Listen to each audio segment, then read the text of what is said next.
வளமுடன். இன்றைய ஜோதிட தகவல் நிகழ்ச்சியில் அஸ்த நட்சத்திரம் பற்றி காண்போம். அஸ்த நட்சத்திரத்தில் பிறந்தவர்கள் அழகுடையவர்கள், நெஞ்செழுத்தம் உடையவர்கள், நல்ல புத்தி உள்ளவர்கள், மக்கள் வணங்க வாழ்பவர்கள், அகன்ற மார்பை உடையவர்கள், நீராடுவதை விருப்பமுடன் மேற்கொள்பவர்கள், குருபக்தி உள்ளவர்கள், கொடுக்கும் மனம் படைத்தவர்கள். இந்த நட்சத்திரத்தில் பிறந்தவர்கள் அனைவரையும் கவர்ந்து இழுக்கும் வசீகரத்தன்மை கொண்டிருப்பார்கள். மரியாதையும் கௌரவமும் எளிதில் இவர்களுக்கு கிடைக்கும். மற்றவர்களுக்கு உதவி செய்யும் மனோநிலை இவர்களுக்கு இருக்கும். பிறரை ஏமாற்றும் எண்ணம் இருக்காது. மற்றவர்களுக்கு உதவுவதால் இவர்களுக்கு எந்தவித பலனும் கிடைக்காது. இவர்களுடைய வாழ்க்கை ஏற்றத்தாழ்வுகள் நிறைந்ததாக இருக்கும்.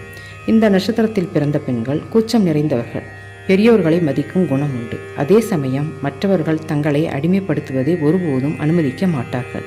எந்தவித எதிர் விளைவுகளையும் கவனத்தில் கொள்ளாமல் தமது கருத்தை தைரியமாக சொல்லிவிடுவார்கள். அதனால் உறவினர்களின் பகையும் ஏற்படும். எதிரிகளை மன்னிக்கும் குணமும் உண்டு. நன்றி.